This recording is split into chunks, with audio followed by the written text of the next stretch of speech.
요새 좀 바이오 주식들도 제가 봤을 때는 좀 바닥은 친 느낌? 게임주들도 바닥은 어느 정도 좀 나와 보인다. 게임주, 바이오, 건설, 그다음에 뭐 화학 이런 쪽들은 절대적으로 싸다.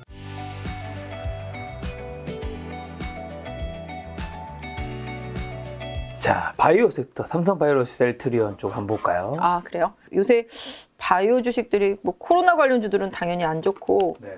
요새 개별주들이 엄청 좋은 거 아시죠? 네. 요새 박셀바이오, 그다음에 SD큐브 이런 것들은 주가가 난리도 한번 아니에요. 볼까요? 삼성바이오 보고 볼까요? 네, 알겠습니다. 삼바 같은 경우도 뭐 이것도 막 많이 올라봤자 그렇고 네. 많이 빠져봤자 그렇고 다 거기서 거기. 네. 최근에 대형 제약사들 중에서는 뭐 한미약품 조금 네. 뭐 올라왔던 분위기 최근에. 그다음 뭐 대웅제약 좀 계속 좋게 나오는 얘기들 네. 좀 많이 있고. 그다음에 삼바나 셀트리온 중 오히려 셀트리온이 요새 좋아요. 셀트리온이 좀 하반기에 실적이 좋다라고 알려지면서 네. 셀트리온이 상당히 오히려 주가 움직임이 훨씬 더 좋아요. 사람들이 셀트리온 사면은 지겨워, 무거워, 그게 가겠어? 공매도 엄청 많은데 뭐 이렇게 생각하셨는데 오히려 셀트리온이 수급도 좋고 네. 최근에 흐름도 좋고 삼바는 보시다시피 방향성은 약간 윗방향으로 움직이려고 하고 있지만 하반 경직성도 이 정도에서는 계속 나타나고 있잖아요. 네. 그래서 삼바 보유하신 분은 한 77만 원 정도가 뭐 지금보다 한 10만 원 미치긴 한데 여기가 최대 지지선이지만 제가 생각할 때는 삼바도 여기 한 85만 원? 근데 여기를 깨주지 않아야지만 추세를 다시 우상향으로 만들 수가 있기 때문에 삼바 보유하신 분들은 요 85만 원 정도 계속 잘 지지해 주는지 이 부분 좀 참고해 보시면 좋을 것 같고 저항대는 그냥 눈에 딱 보이는 저항대 95만 원대 최대 저항으로 좀 생각해 보시면 좋을 것 같은데요. 전체적으로 뭐 수급 놓고 본다라면 연기금은 좀 꾸준히 좀 사는 모드긴 합니다만은 외국인은 뭐 사다 팔다 하는 그런 느낌? 삼바는 뭐 주가가 뭔가 좀 호재성 이슈가 나와도 그렇게 많이 움직이진 않아요. 많이 올랐다 해야 뭐 2만 원, 네. 뭐 3만 원? 이 정도인 것 같긴 해요. 근데 아무튼 큰 그림에서 봤을 때 사실은 바이오라는 섹터는 되게 중요한 섹터 같아요. 네. 인간이 계속 영원히 살 수는 없지만 뭐랄까 건강하게 오래 살아야 되고 질병으로부터 좀 뭐랄까요 보호를 계속 받으면서 신약이 계속 생기면서 예전에 보면 동네 50대는 다 할머니였었거든요. 요새 50대더러 할머니라고 부르는 사람 거의 없잖아요. 그렇죠. 그리고 옛날에는 뭐 7순, 8순 가면 와! 막 그랬는데 지금은 거기는 뭐 잔치도 안 해요. 그렇죠. 그죠? 그만큼 약이 좋아지고 기술이 발전한 거잖아요. 그렇기 때문에 이런 생명공학적인 부분들, 이런 제약 바이오 회사들의 뭐 시대적인 역할 이런 부분들은 앞으로도 상당히 좀 중요하다고 생각을 해요. 이런 부분들, 그러니까 신약 하나 잘 나오면 평생 먹고 사는 거잖아요. 비아그라 나오면서 파이자가 먹고 살았던 것처럼 뭔가 그런 대박을 터뜨리기 위한 바이오 주식들의 노력이 있겠습니다만은 뭐 삼바 같은 경우는 이제 바이오 시밀러기는 한데 기본적으로 주가는 여기도 계속 박스권 흐름이기 때문에 이 박스권을 돌파하는지 여부를 좀 보셔야 돼서 삼바 같은 경우는 그냥 좀 상징적인 흐름이라고 좀 보시면 좋겠고 뭐 크게 뭔가 기대하는 움직임보다는 빠지면 사고 올라가면 팔고 이런 대응이 좀 지금은 삼바한테 좀 맞다라고 보실 수가 있겠고 오히려 셀트리온이 셀트리온이 뭔가 좀 너무 많이 빠졌었잖아요. 네. 오히려 이런 애들이 좀 수익성이 좋아요. 요새 시장 트렌드가 정말 많이 빠짐. 이런 것들이 지금 수익이 좋거든요. 그러니까 꾸준히 높은 자리에 있었던 애들은 빠질 때도 안 빠지고 오를 때도 별로 안 오르는데 정말 많이 빠진 종목들이 최근에 바닥에서 30~40%씩 수익이 올라오니까 이런 부분들 생각해 보시면 지금 삼바 말고 셀트리온 여기 보이시죠? 60에서도 지금 우상향 돌아갔잖아요. 네. 그죠? 그렇기 때문에 오히려 삼바보다는 좀 셀트리온의 액션이 좀 더 좋다. 흐름은 방향성도 지금 여기 이평선 다 몰려 있는 거 보이시죠? 네네. 이평선 다 몰려 있기 때문에 셀트리온은 내려오면 분명히 좀 지지력이 있을 거라고 보고 있습니다. 그래서 셀트리온 같은 경우는 18만 원 정도가 좀 최대 지지선 역할을 해줄 거라고 보고 있고요. 주가 자체는 여가격대 여기 24만 원 부근 이 가격이 조금 저항대예요. 여기서도 보시면 이제 지지력이 있다가 여기 쭉 빠졌다가 여기서 터치하고 또 밀린 자리잖아요. 그래서 올라가다 보면은 이 가격 24만 원에서 조금 저항이 있을 수는 있을 것 같은데 오히려 조정이 나오면 셀트리온이 삼바보다는 좀 낫다. 셀트리온 제약, 셀트리온 헬스케어, 셀트리온 이 세 개가 나중에 합병한다고 그러잖아요. 네. 또 그런 부분도 고려해서 장기 투자하시는 분들은 보셔야 될 것 같은데 최근에 수급만 놓고 보면 연기금 이게 꾸준히 매수를 꾸준히 매수를 좀 해주고 있고 외국인들도 지금 사실 파는 것보다는 사는 게 더 많잖아요. 그만큼 셀트리온도 결국은 좀 실적, 그러니까 주식이라는 것은 실적으로 다 답을 줘야 되고요. 실적으로 회귀를 해야 돼요. 많이 빠진 종목들 중에서도 실적 발표가 나오면서 급등하는 종목들이 있고 최근에 실적이 좋다 하는 기업들이 가는 거잖아요. 방산이 왜 가겠어요? 실적이 좋으니까 가는 거잖아요. 조선이 왜 가겠어요? 실적 바닥치고 수주를 많이 받았으니 실적 좋아질 거라고 생각해서 가는 거잖아요. 그러니까 주식의 답은 다 실적이에요. 네. 기업은 생존의 이유가 실적이 좋아서 수익을 많이 내야 되는 게 기업에 생기잖아요, 기본적으로. 그렇기 때문에 주가라는 것 자체는 실적에 비례해서 갈 수밖에 없거든요. 실적이 안 좋은데 올라가는 기업은 바이오기업밖에 일단은 없죠. 왜냐면 바이오기업들은 미래 가치를 보면서 임상 수치를 봐가면서 움직이니까 멀티플을 많이 주지만 멀티플을 많이 안 주는 일반적인 제조업 같은 경우는 당연히 실적이 연동될 수밖에 없거든요. 근데 이제 셀트리온 같은 경우도 과거에 이제 공매도랑도 맨날 전쟁하고 그랬었지만 지금 어느 정도 이제 실적에 대한 뉘앙스가 계속 좋아지다 보니까 방향성을 좀 잡고 셀트리온이 좀 우측으로 좀 움직이고 있는 것 같아요. 그래서 아까 삼바보다는 셀트리온이 조금 더 이런 변동폭을 생각했을 때 가격적인 메리트가 있다. 근데 차트 보시면 아시겠지만 주식을 하시는 분들이 이런 차트가 재밌겠어요. 이런 차트가 재밌겠어요. 이런 것도 재밌겠다. 그죠? 이게 오히려 좀 먹을 폭이 있다고 생각을 할 거잖아요. 그리고 더 싸다라고 느낄 거잖아요. 그렇기 때문에 싸다라는 것도 사실 상대적인 개념이긴 한데 일단 둘 다 몸집이 큰 기업이긴 하지만 기본적으로 삼바보다는 셀트리온 쪽이 최근에 조금 선호도가 올라가 있다. 그리고 가격적인 메리트를 기반으로 좀 움직이고 있다라고 보실 수가 있겠고 바이오 섹터주들은 임상이 9월 달에 있어요. 학회가 에스모 있어요. 에스모. 그래서 9월 달에 학회가 있다 보니까 그 학회에서 뭔가 발표하는 기업들이 좀 움직이는데 그래도 기관이 제일 선호하는 바이오 주식들이 몇 개 있어요. 뭐 ABL 바이오, 그다음에 레고캠 바이오, 알테오젠. 최근에는 매드팩터도 좀 올라오는 것 같은데 기관이 선호하는 바이오 주식들은 다 코스닥 시가총액 상위 종목들이에요. 뭐 최근에는 HLB도 뭐 많이 올라오긴 했었는데 신라젠도 지금 거래가 되냐 마냐 뭐 이렇게 지금 이슈가 되고 있잖아요. 그 개선 기간 부여 끝났기 때문에 제가 오늘 뉴스는 안 살펴봤는데 어제까지인가가 아마 마지막인가 그 있었을 것 같아요. 그게 풀린지 안 풀린지도 뭐 나중에 한번 봐야 될 것 같긴 한데 기본적으로 바이오 주식들은 임상이 발표될 때 그때가 주가가 많이 오르는 케이스들이 많은데 요새 최근에 많이 오른 게 이렇게 많이 올랐어요. 주식이란 바로 이런 것이다. 진짜 이런 거 왜 내 계좌에는 없지? 좀 더 확대해볼까? 언제부터 상승한 거죠? 얼마 안 됐어요. 한 2달 됐어요. 2달도 아니에요. 여기서 샀으면은 4배가 됐네요. 이제 여기서 샀으면은 그죠? 저는 이걸 제가 실제 눈으로 목격을 했단 말이에요. 이 회사에 무슨 천지개벽이 일어났나요? 임상 요번에 발표하는데 수치가 되게 좋을 거라고 생각을 하는 것 같아요. 이게 면역 관문 억제 관련되어 있는 그러니까 항암제도 이중항체에 있고 뭐 면역 관련되어 있는 항암제들이 있는데 이쪽이 그런 쪽들이거든요. 주가가 1년 동안 기다가 예전에 보면은 이중항체 쪽들이 뭐 올릭스라든지 그다음에 뭐 여러 가지 있어요. 뭐 ABL도 이중항체고 그래서 이중항체들이 갈 때가 있는데 요새는 면역 관련이 가는데 ST큐브가 그 발표한다고 그러면서 제가 이거 4,600원 찍을 때 여기 보이시면 이게 이것만 노리신 분들은 차트로 봤을 때 여기서 튕기잖아요. 계속. 여기 지금 3번이나 바닥을 치잖아요.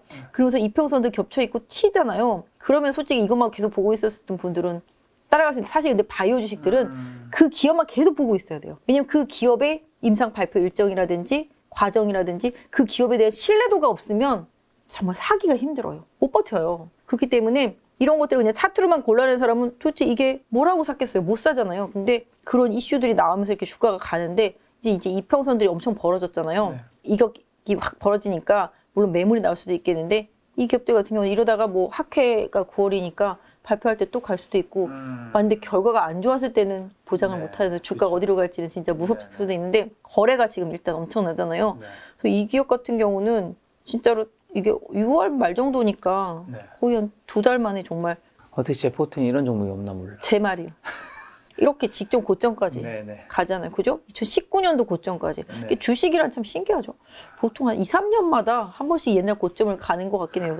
이게 이렇게 갔는데 또 비슷하게 간 게 이 주식도 제가 맨날 보던 주식인데 이것도 엄청 많이 갔어요.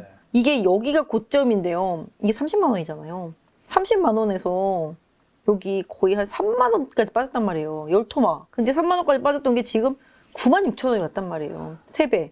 3배인데 여기서 샀으면 3배겠지만 솔직히 여기서 올해 2월 달에 사가지고서 지금까지 3배를 견디는 것보다는 차라리 최근에 2270까지 빠졌을 때 여기 6월 달, 7월 달에 요 가격에 사서 3배 간 게 훨씬 기간적으로는 진짜 이득이잖아요. 근데 이 종목도 같은 계열이에요. 같은 그런 면역 관련되어 있는 항암 쪽이에요. 그래서 이 종목도 이렇게 가고 있더라고요. 그래서 네. 정말 이런 거 보면 왜 나는 없지? 이런 생각. 근데 사실은 저희 뭐 투자하는 입장에서 뭐 리스크를 걸고 모험을 할 수는 네. 없으니까 이런 거를 뭐 마음대로 뭐 사지는 못하는데 사실 바이오 주식들은 이런 한 방이 있기 때문에 네. 투자자분들이 또 선호를 많이 하는 것 좋아하겠죠. 같아요. 네, 그런 것 같아요. 그래서 요새 좀 바이오 주식들도 제가 봤을 때는 좀 바닥은 친 네. 느낌? 왜냐면 이쪽이 가장 금리에 민감해요. 금리가 빠질 때는 바이오 주식들이 선호돼요. 그리고 금리가 올라갈 때는 이쪽을 선호하지 않아요. 당연한 이유겠죠. 왜냐하면 돈이 계속 투입돼야 되니까 이자 비용보다는 잘 벌어야 되는데 일단 까먹고 시작하는 회사들이니까. 네, 근데 또 이렇게 어느 정도 금리가 바닥을 치고 이제 올라가기 시작했지만 또 이제 금리의 피크도 네.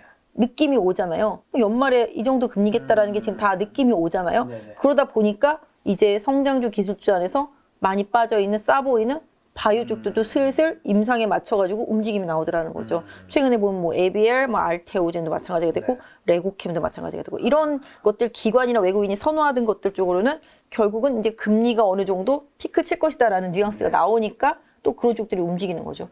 그런 관점에서 보면 뭐 게임주들도 바닥은 어느 정도 좀 나와 보인다라고 좀 보실 수가 있을 것 같아요. 그래서 지금은 절대적으로 싸거나 네. 아니면 절대적으로 네. 주도주거나 이렇게 두 개로 분리해서 시장을 좀 대응하시면 좀 지금 싸거나 이게 유저서 아까 전에 이제 싼 게 호재고 비싼 게 악재라고 하셨잖아요. 네네네. 지금 그러면 굉장히 싸 보이는 주식은 좀 어디에 좀 있나요? 지금 생각하셨을 때. 제가 봤을 때 지금 싸 보이는 주식들은 네. 건설주들. 건설. 아, 그쵸. 네. 그런 거 하고 그러니까 건설이나 화학은 진짜 절대적으로 싼데 네. 이 두 주식이 잘 가기 위해서는 필요 충분 조건이 경기 회복이라는 조건이 붙어줘야 되니까. 근데 사실 저는 건설은 뭔가 트리거가 하나 생겼다고 생각해요. 그 빈살만이 네. 11월 달에 오잖아요. 네. 네. 오면은 그 네옴시티 네. 460조인가? 어마어마한 거거든요. 네. 그거를 건설하기 위해서 우리나라에 뭔가 협의를 하러 온대잖아요. 우리나라에 협의를 하러 오는데 그냥 놀러 오는 건 아닐 거 아니에요. 그죠? 뭔가 구체적인 자기네 그런 안이 있겠죠. 그쵸? 그걸 협의하러 오는 거잖아요. 네. 그러니까 제가 봤을 때는 건설주는 지금 국내적으로는 너무 안 좋잖아요. 네.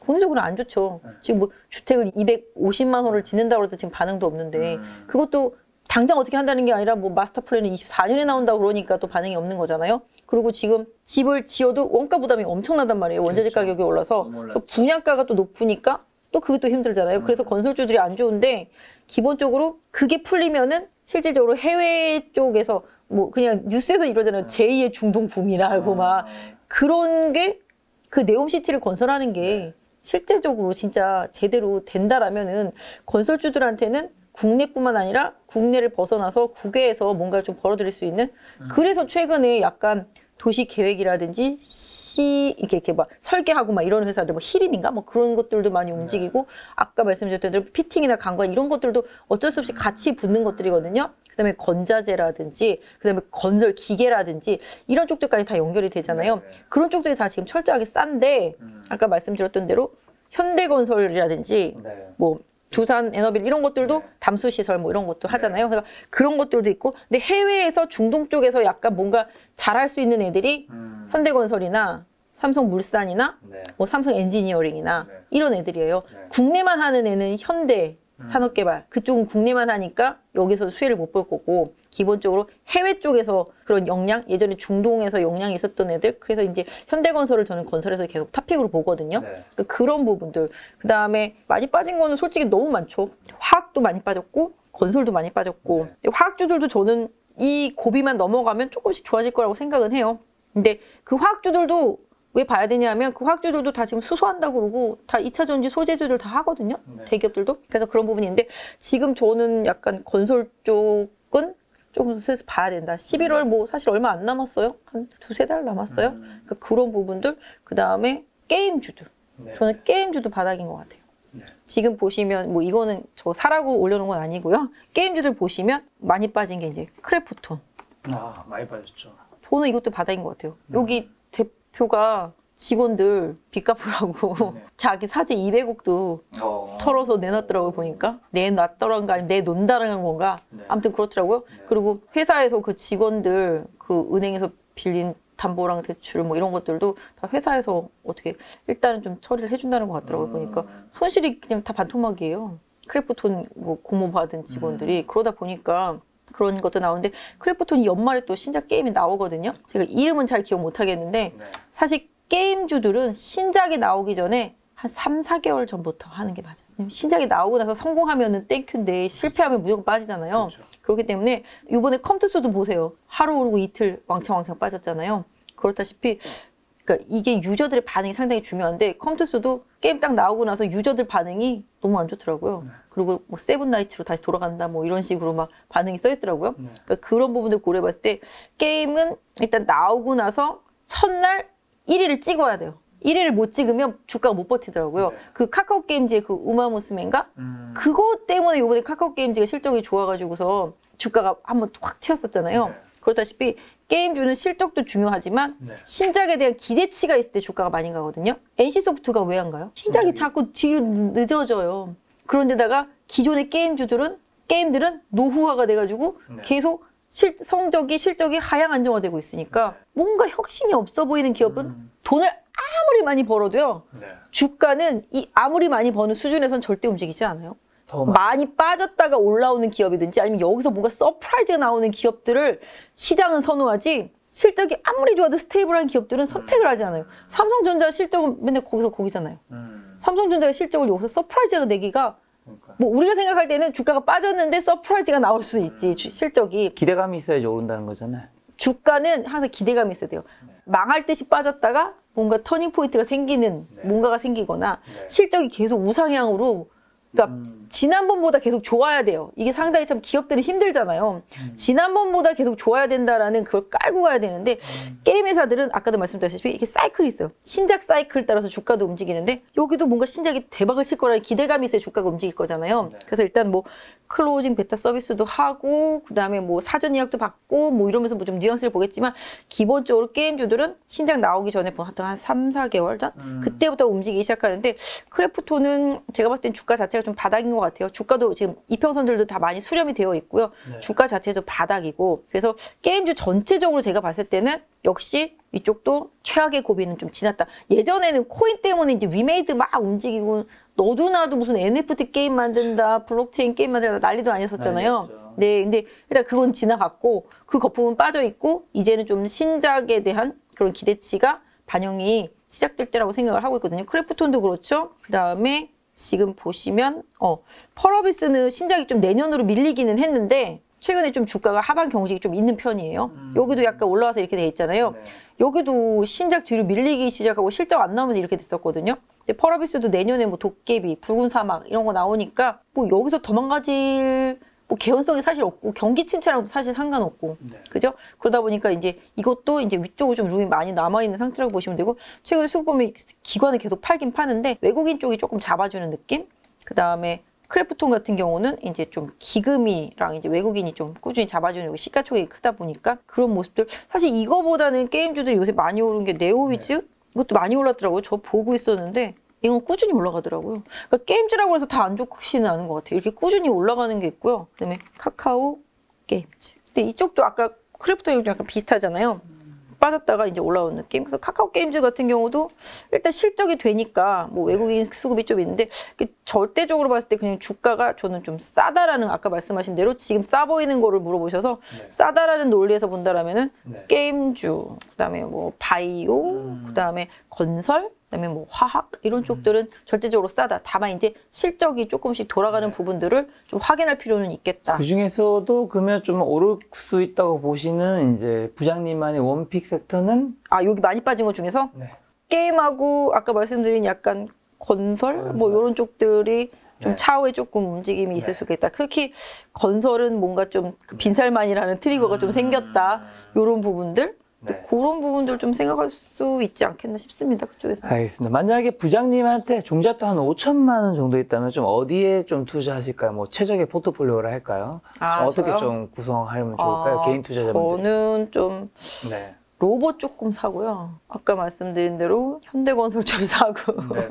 현대건설 좀 사고 저는 많이 빠진 게임주도 좀 깔아놓고 저는 사실 지금은 많이 오른 종목들보다는 많이 빠져있는 종목들을 사요. 왜냐하면 손절도 그래야 빨리 할 수 있으니까. 내가 저점이 깨지면 빨리 손절할 수 있으니까. 많이 오른 종목들은 이게 조정인지 하락인지 중간에 빠질 때 구분하기가 상당히 어렵거든요. 그래서 개인 투자자분들 좀 어렵긴 한데 저는 개인적으로는 지금 주도주는 주도주대로 트레이딩을 하겠지만 5천만 원을 좀 어디인가에다 묻어라고 한다라면은 지금은 많이 빠졌지만 결과적으로는 뭔가 조금 돌아갈 수 있는 개연성들이 있는 것들을 사는데 게임은 뭐 계속 연말 내년으로 신작 가능성이 있으니까 그 부분 지금 터질 만큼 다 터졌으니까. 그다음에 뭐 건설 같은 경우도 그렇고 화학 같은 경우도 정말 너무 터져가지고 더 터질 데가 없을 정도로 많이 터져 있으니까 사실 이게 주가가 많이 빠지면 알아서 나중에 호재가 나와요. 그렇죠. 조선주들도 정말 죽을 만큼 빠졌었는데 계속 처음에는 뭐 중국 제쳤다 어쨌다 그랬을 때 가다가 다시 빠지고 가다 빠지고 다시 했지만 그 다음에 에너지에 대한 이슈가 나오기 시작하면서부터 계속 또 수주받고 사실 조선주 러시아 사태 터졌을 때 안 좋다고 그랬었어요. 돈 띄인다고. 근데 지금은 뭐 카타르 수주받고 어쩌고 저쩌고 하면서 그 얘기는 하지도 않잖아요, 지금. 사실 그게 아직도 남아있긴 할 텐데. 그러니까 지금은 카타르 수주도 손해보는 장사일 것이다라는 얘기는 있었지만 실질적으로 재계약한 거 보면은 손해보는 수준이 아니었다라는 게 나타나면서 가는 거고 또 아까 말씀드린 대로 LNG 계속 실어나가야 되니까 이런 부분들. 그래서 조선주들도 뭔가 호재가 갑자기 생기는 것처럼 안 좋은 것들도 시장이 그 종목을 선택하기 시작하면 호재를 계속 양산해 내거든요. 그래서 제가 봤을 때는 좀 많이 빠져 있는 종목들, 시장에서 거의 한 2, 3년 버린 카드들 이런 것들을 저는 좀 사놓을 것 같아요. 원래 좀 버린 카드들을 좀 잘 활용하면 거기서 크게 먹을 수 있는 기회들이 올 것이다. 저는 그렇게 생각해요. 지금 뭐 워낙 주도주들은 주도주들이기 때문에 뭐 그 나름대로의 흐름이 있지만 뭐 어차피 시드머니가 있어서 뭔가 대박을 치려면 버린 카드들 중에서 뭔가 회생 가능성이 있는 쪽에 투자를 해야지 좀 많이 수익이 나지 않을까요? 그렇죠. 사실 부장님과 인터뷰하면서 준비한 질문지에 지금 5분의 1도 못했습니다. 그래서 9월달에 또 뵙도록 하고요. 그 전에 자 일단 하반기 증시 투자 포인트랑 눈여겨봐야 될 변수만 마지막으로 한번 정리해 주신다면 그리고 마지막으로 개인 투자자분들에게 투자 좋은 한마디 해주신다면. 저는 하반기는 아까 말씀드렸던 대로 뭐 사실 연준이 9월 달에 금리를 올리고 나면은 시장은 어느 정도 금리의 끝을 봤다라고 생각을 해요. 그래서 금리에 대한 부분은 사실 크게 우려는 안 하겠지만 기본적으로 지금 이제 소비 지표가 별로잖아요. 그런 상태 속에서 지금 약간 인플레가 꺾이는 느낌이 나오면서 사실 그러잖아요. 인플레의 가장 강력한 대항마는 경기 침체라고 그러잖아요. 그럼 지금 그게 인플레와 경기 침체의 어느 중간선상에서 지금 외줄 타고 있는 그런 느낌이거든요. 그러니까 시장이 어느 쪽을 선택할지는 좀 봐야 되는데 사실 하반기는 제가 생각할 때 기업 실적 좀 많이 중요할 것 같고요. 그다음에 뭐 지금 이제 많이 좀 힘들어하는 여러 가지 경제 지표들 이런 부분들에 대한 시장이 좀 해석이 많이 중요할 거라고 생각합니다. 시장이 지금 아시잖아요. 지표 안 좋게 나오면 오히려 좋게 해석하고 있잖아요. 연준이 그 나쁜 지표를 보면서 스탠스를 강하게 못 가져갈 것이다라는 그렇기 때문에 시장이 생각하는 이치가 논리가 바뀌는지를 좀 보시면 돼요. 시장이 지금 안 좋은 지표를 좋게 해석하는데 어느 순간 안 좋은 지표를 안 좋게 해석하는 순간이 올 수도 있잖아요. 그럴 때는 시장이 조정으로도 갈 수 있기 때문에 시장이 좀 뉘앙스를 보셔야 되는데 개인적으로는 하반기는 조금 변동성 좀 있을 것 같고요. 그다음에 조정도 좀 있을 것 같아요. 그리고 약간 금리가 어느 정도 상방에 대한 그런 맥시멈이라는 딱 논리가 생겨버리면 지금보다는 조금 아까 말씀드렸던 대로 많이 좀 망가졌던 섹터들, 뭐 성장주 섹터 안에서도 기술주 섹터 안에서도 좀 답이 나올 수가 있기 때문에 지금은 외국인들이 하반기에도 계속 지금처럼 뭐 4조 가까이 샀지만 그 수급을 유지해 주는지를 좀 확인하실 필요가 있을 것 같은데요. 오히려 하반기는 제가 봤을 때는 그동안 좀 만약에 정말 지금이 경기 침체가 아니다라고 한다라면은 지금 시장에서 가장 소외된 섹터가 소비 섹터거든요. 그죠? 소비 섹터가 가장 소외됐기 때문에 경기 침체가 아니다라는 논리, 그다음에 연준이 금리를 더 이상 올리지 않고 이 정도 수준으로 유지할 거라는 신뢰 이런 부분이 생긴다라면은 그로 인해서 무너졌던 경기 침체에 대한 우려감으로 무너졌던 섹터주들이 살아날 수 있을 거라고 보는데요. 반면에 반대로 또 경기 침체에 대한 게 확실히 또 수치로 다시 보여졌을 때 연준이 계속 금리를 올림에도 불구하고 뭐 여러 가지 지표들이 더 좋아지지 않는다라는 걸 시장이 느꼈을 때는 다시 또 경기 침체에 대한 우려감을 살릴 수밖에 없기 때문에 다시 또 시장은 좀 떨어질 수밖에 없거든요. 그래서 궁극적으로 제가 봤을 때는 앞으로 당분간 뭐 9월 달까지 본다라면은 어느 정도 시장은 좀 박스 장세, 그러니까 그런 느낌 있죠. 올라가면 팔고 내려가면 사고 이런 느낌? 네. 그런 속에서 뭐 상대적으로 못 오른 섹터주들의 순환매는 조금 더 이어질 수는 있겠다. 다만 이제 조정이 있고 난 다음에 순환매가 좀 있을 수 있다라고 보기 때문에 지금 단기적으로 뭐 안 오른 주식 사놓으면은 그냥 뭐 바로 간다라는 개념보다는 한 번 더 다운했다가 갈 수도 있을 것 같은데요. 기본적으로 좀 많이 부족하다라고 느꼈던 섹터 쪽에서 좀 답이 나올 수 있을 거라고 보고 있고요.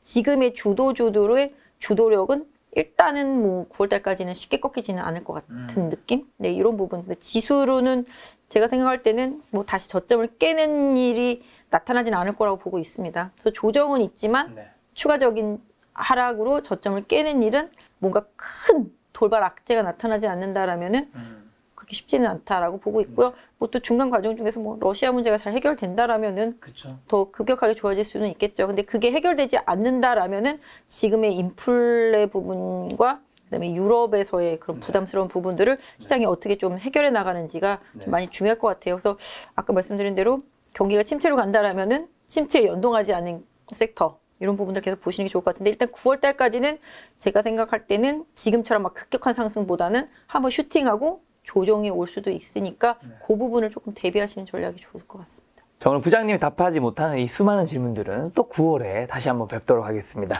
오늘 만남의 손님은 박진희 부장님이었습니다. 지금까지 여러분 소중한 시간 함께 해주셔서 정말 감사합니다. 오늘도 금작가였습니다. 고생 많으셨습니다. 네, 감사합니다.